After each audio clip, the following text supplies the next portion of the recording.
Hello friends, this is same topic जो मैं शुरू करने जा रहा हूँ। इंट्रोडक्शन टू ऑडिटिंग का पार्ट ही है, but other heading with other heading, that is limitation of auditor if auditor जो कि सेम ऑडिटर है prepares P&L and balance sheet. मतलब अगर एक ही आदमी ऑडिट भी करना चाहे और अकाउंटिंग भी करना चाहे तो क्या लिमिटेशन है ऑडिटर की, ठीक है, उसके बारे में जानकारी करेंगे इसमें।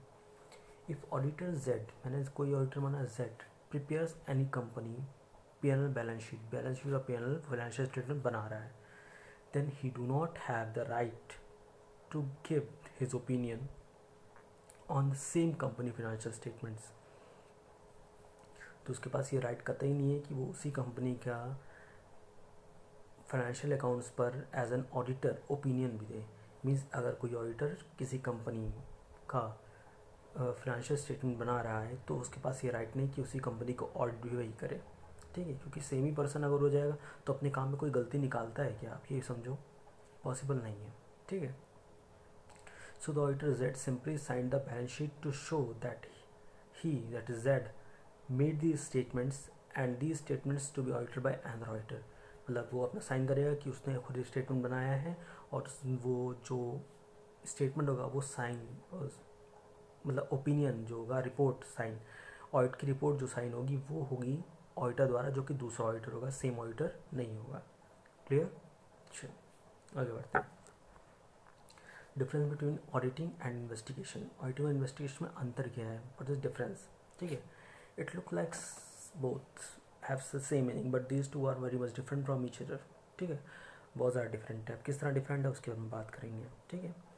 पहला नेचर की बात करें तो ऑडिट इस व्यू से करा जाता है कि सामने वाला पर्सन सही है, गलत व्यू से नहीं करा जाता, उसे फ्रॉड की व्यू से नहीं देखा जाता। जबकि इन्वेस्टिगेशन ऐसा है कि उसे फ्रॉड की व्यू से ही दिखाता है। मतलब जो पर्सन इन्वेस्टिगेट करने आता है सबसे पहले जिसने जानकारी दी होती है उसी से पूछता है तुम्हें कैसे पता, लाइक दैट, ठीक है, शक करता है। मीन्स शुरुआती उसकी शक से होती है कि सामने वाला पर्सन जिसने जानकारी दी है वही सबसे बड़ा चोर है, ठीक है। तो पर ऑडिट में ऐसा नहीं होता है। तो इसलिए नेचर में देखिए क्या लिखा है, audit to be done with a view that company accounts are true, company के अकाउंट्स ट्रू हैं, यहाँ कोई फ्रॉड नहीं हुआ है, that is there should be no fraud in it. Investigation starts with an idea of fraud, that is there must be doubt of fraud. मतलब idea रहता है फ्रॉड ही का वहाँ पर, ठीक है। डाउट ऑफ फ्रॉड हमेशा रहता है जब इन्वेस्टिगेशन के लिए कोई पुलिस आती है। इन्वेस्टिगेशन बेसिकली पुलिस या CID करती है, जबकि ऑडिटर कौन करता है, ऑडिटर, दैट इज CA। दूसरी बात, time span. Audit generally relates to 1 year. Audit कितने साल का होता है, 1 साल का, हाँ जी 1 साल का। कभी कोई ऑडिट छोटा भी होता है, आपको पता है, 2 या 3 महीने का भी हो सकता है। कैसे, हम छोटे छोटे टाइम पे कर दें अकाउंटिंग, हम छोटे छोटे टाइम पे कर रहे हैं या छोटे छोटे टाइम पे हम दिखाना चाहते हैं ऑडिटर को, तो तब भी ऑडिट हो सकता है। बट हाँ, एक और चीज़, कभी कभी कंपनी भी होती है कि कुछ लिमिट टाइम के लिए बनी होती है, मतलब सिर्फ 3 महीने के लिए वो कंपनी बनी ही थी, कोई एक पर्पस था, वो क्लियर हो गया, ऐसे ही ख़त्म हुआ, वैसे ही वो कंपनी भी वाइंड अप हो गई, तो भी ऑडिट हो सकता है। कभी कभी 1.5 साल का होता है तो भी ऑडिट हो सकता है, ठीक है। मतलब जनरली अगर रिलेट्स करें तो किससे, 1 साल, हर कंपनी का हर साल ऑडिट होता है नॉर्मली। दूसरा चीज़, investigation covers several years. Investigation क्या है, कवर्स सेवरल ईयर्स। अब देखते हो आप केस कितने कितने लंबे लंबे चलते हैं, 2-2.5 साल तक, या कुछ कुछ केस 10-15 साल भी जा रहे हैं। 2-2.5 करोड़ जो केसेस पड़े हो पेंडिंग सुप्रीम कोर्ट या हाई कोर्ट में, वो क्यों पड़े हैं, बिकॉज इन्वेस्टिगेशन ही नहीं हो पा रहा है। Several years, cover several years, ठीक है। जबकि ऑडिट क्या है, 1 साल। Conduct, audit done conductor on behalf of share holders of the company. Audit किसके बिहाफ पे करी जाती है, कंपनी शेयर होल्डर्स के बिहाफ पे, ठीक है। जो कंपनी शेयर होल्डर्स, जैसे पार्टनरशिप फर्म है, पार्टनरशिप फर्म में जो फर्म का जो मेन मेंबर होता है या क्या है, share holders, owners of the company, वो ऑडिट कराता है। क्या बोर्ड ऑफ डायरेक्टर्स भी करा सकते हैं, हाँ करा सकते हैं, वो इंटरनल ऑडिट कहलाता है। शेयर होल्डर्स ऑडिट करते हैं, वो एक्सटर्नल ऑडिट कहलाता है, ठीक है। चलिए वो बातें पढ़ेंगे, बट नॉर्मली अगर ऑडिट देखें, कंडक्ट किसके द्वारा किया जाता है, ऑडिटर द्वारा, और किसके द्वारा कराया जाता है, शेयर होल्डर्स द्वारा। दूसरी बात, investigation conducted on behalf of outsiders and sometimes owners also. Investigation कभी कभी बाहर के लोग भी कराते हैं, जैसे किसी कंपनी को फ्रॉड का खतरा है तो बाहर के लोग क्या करेंगे, कहेंगी हमारा पैसा डूब सकता है, तो इस पर इन्वेस्टिगेट करिए, ठीक है, ये कहाँ से नुकसान कर रही है हमें, ठीक है, इसको इन्वेस्टिगेशन इसकी करिए। या आप सीआईडी को देखते हो कि सीआईडी पड़ोस में कोई रहता है, घर पे किसी के कभी होता है ना कि आग लग गई या कुछ भी हो रहा है, तो पड़ोसी आके बताता है फ़ोन करके कि यहाँ ये खून हो गया है, ये कत्ल हुआ है, ठीक है, तो वो कौन है, आउटसाइडर है, कभी भी आउटसाइडर, कभी भी इनर पार्टी भी होती है, मतलब घर के मेंबर भी इन्वेस्टिगेटर कराते रहते हैं।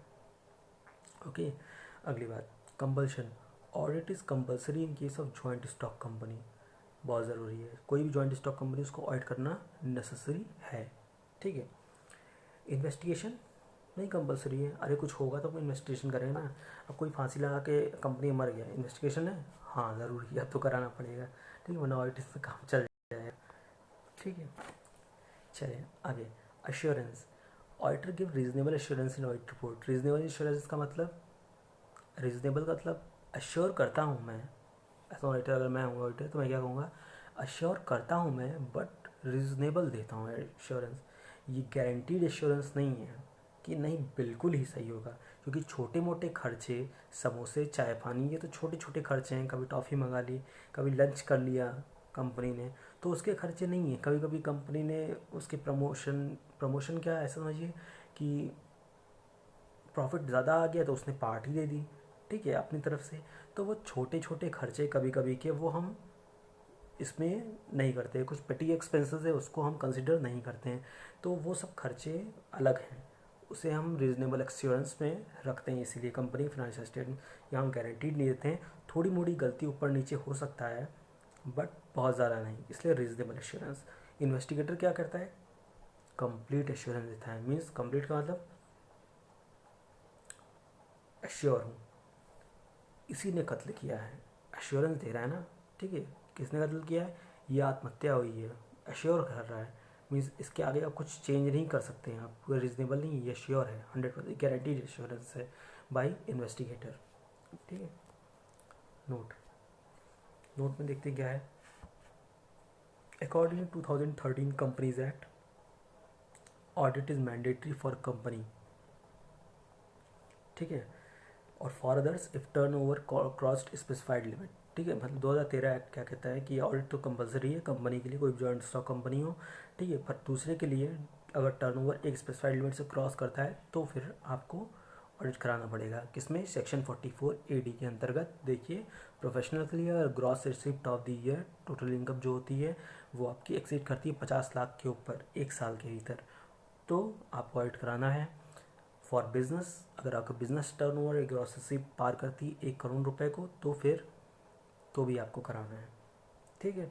ऑडिट क्लियर आई थिंक हो गया होगा आपको।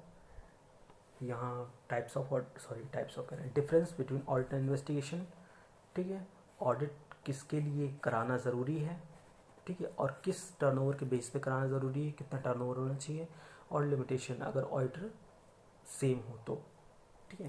क्लियर, तो आज की क्लास ही माइंड अप करते हैं। थैंक यू एवरीवन, अगर आपको अच्छा लगे तो